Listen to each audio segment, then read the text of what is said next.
पर कार्य करते हुए दुनिया के इस सर्वश्रेष्ठ प्लेटफॉर्म पर हूँ, ये मैं अपने आप को सौभाग्यशाली मानता हूँ। दोस्तों, थैंक यू। मुझे उम्मीद नहीं थी कि इतने बड़े कार्यक्रम की शुरुआत करने का मुझे अवसर दिया जाएगा, लेकिन हमारे ग्रेट ब्लू डायमंड सर का फ़ोन आता है हमारे गुरुजी जेपी सर के पास कि सर आपको शुरुआत करनी होगी। ये मेरे लिए बड़े सौभाग्य की बात है कि लगभग 100 लोगों में से मेरे लिए फ़ोन उन्होंने किया। एक बार हमारे great mentor, great guruji blue diamond mister Vijendra Kumar Saini ji के लिए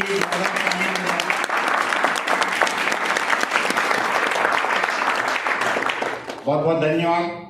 और हम जिस ग्रेट पर्सनालिटी से पहली मर्तबा क्या क्या मिला हुआ है ये हमें कुछ पता नहीं है, लेकिन हमारी संस्था के द्वारा मिर्ची भी निकाली गई है, हल्दी भी है, धनिया भी है।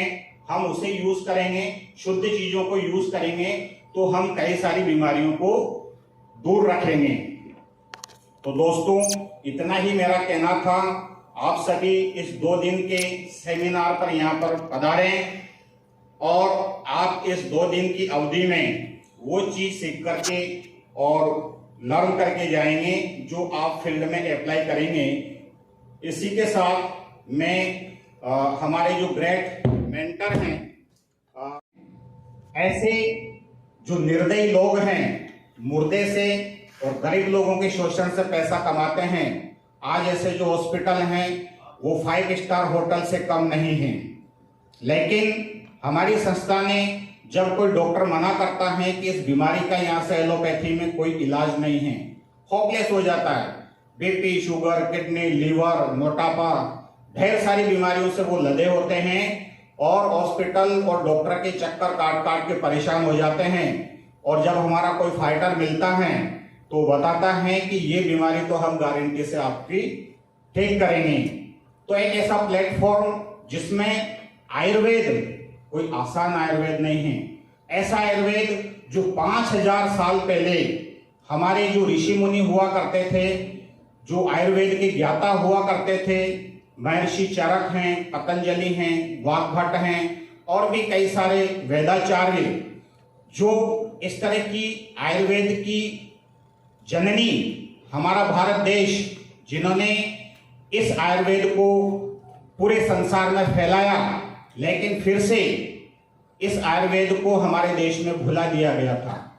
ये एक इत्तेफाक नहीं था, ये एक षड्यंत्र था। दोस्तों, अंग्रेज लोग आए हमारे देश में, देखा कि ये कितने हष्ट पुष्ट लोग हैं, इनका डाइजेशन पावर कितना जबरदस्त है, तो उन्होंने चाय और शराब, ऐसी कई सारी जो जहरीली चीजें हैं उसकी लत हमको लगवाई और हमारा डाइजेशन पावर खत्म करके और हिंदुस्तान के लोगों को कमजोर किया, बीमार किया, ताकि ये एलोपैथी के चक्कर में पड़े और हमेशा बीमार और रुग्ण रहें।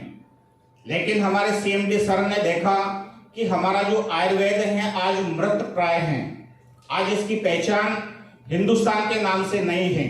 हिंदुस्तान में आयुर्वेद का यदि नाम लेते हैं तो लोग कहते हैं कि यार ये कहीं ठगा हुआ सा महसूस करता है अपने आप को कि यार ये बोल क्या रहा है। लेकिन आज हमारे सीएमडी सर ने करके दिखाया कि 5000 साल जो पुराना आयुर्वेद था वापस उसी फॉर्म में, काढ़े के रूप में, लिक्विड फॉर्म में, जो 5000 साल पुराना हमारा आयुर्वेद था उसी को बना करके, और आज हिंदुस्तान में ही नहीं दुनिया के लोगों को भी ये बता दिया कि सबसे सुपर हीरो जो प्रोडक्ट हैं वो क्या है। यदि थाईलैंड में किसी विदेशी महिला से पूछा जाता है तो उसको भी इसका नॉलेज होता है कि वो सुपर हीरो प्रोडक्ट क्या होगा। बताया था उसने, थंडर ब्लास्ट। थंडर ब्लास्ट, एक बार थंडर ब्लास्ट के लिए भी तालियां हो जाए।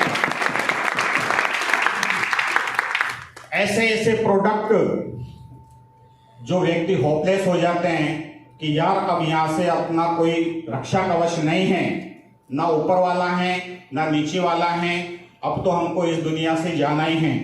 लेकिन जब वो हमारे प्रोडक्ट यूज करता है और हमारे प्रोडक्ट को यूज करके 2-4-6 महीना वो लेता है रेगुलरली, नियमित रूप से, तो ऐसी ऐसी बीमारियां, कैंसर, बीपी, शुगर, अस्थमा, जो परमानेंटली बीमारियां हो गई थी, और वो डॉक्टर से पूछते थे कि सर इस बीमारी की गोली हमको कब तक लेना है, तो डॉक्टर बोलते थे कि जब तक आप इस धरती पे हो इस बीमारी की गोली दवाई तब तक आपको लेना है। ऐसी परिस्थिति में जब वो हमारा आयुर्वेद लेते हैं, हमारे जो फाइटर हैं वो बताते हैं कि भाई आपको 4 से 6 महीने इस तरह से आपको लेना है, तो वो उस दवाई को लेकर के, आयुर्वेद को लेकर के, और फिर से नई जीवन की आशा किरण जगा करके और अपने जीवन में आगे बढ़ता है। उसी तरह से दोस्तों, हमारी जो धरती माँ है पूरी तरह से रुग्ण हो गई थी, पूरी तरह से जहरीली हो गई हैं। आज यदि कुछ प्रांत आप देखें, पंजाब और हरियाणा, तो वो मिट्टी पूरी तरह से ऊसर हो गई है। इट मीन्स उसमें प्रोडक्टिविटी की क्षमता ही खत्म हो गई है, इतनी जहरीली वो हो गई हैं। जितने भी पेस्टिसाइड हैं, जितने भी फर्टिलाइजर्स हैं, इतनी मात्रा में यूज किया जाता है कि फसलें तो वहां पे खराब हो ही रही हैं, मिट्टी भी पूरी तरह से जहरीली हो गई हैं, और आज ये कंडीशन है कि लोग वहां से गांव के गांव खाली करके पलायन हो रहे हैं। ये किसका कमाल है? जो अंग्रेज लोगों ने बनाया है, केमिकल, पेस्टिसाइड, फर्टिलाइजर्स, यूरिया, जो डे बाय डे हम हमारी फसलों में दे रहे हैं। एक केमिकल या फर्टिलाइजर या पेस्टिसाइड छिड़कने वाला व्यक्ति है, वो अपने मुंह पे मास्क लगा करके छिड़कता है, उसे ये पता है कि इसमें पूरी तरह से जहर होता है। लेकिन दोस्तों, वही फसलें हम खाते हैं, वही अन्न हम जब खाते हैं, तो वही केमिकल, वही पेस्टिसाइड, वही जहर हमारी बॉडी में जाता है, और आज पूरी तरह से हम कैंसर के और कई सारी घातक बीमारियों के शिकार होते जा रहे हैं। ये उसी का परिणाम है। कई सारी बीमारियां हमारे ग्रेट फाइटर्स और अपलाइन बताते हैं कि यदि हमने अपना किचन सुधार लिया तो निश्चित रूप से हम कई सारी बीमारियों को दूर कर देंगे, और उसमें से एक है हमारा राइस ब्रान ऑयल। एक बार जोरदार ताली हो जाए उसके लिए। अभी कुछ समय पूर्व हमारे ग्रेट गुरुजी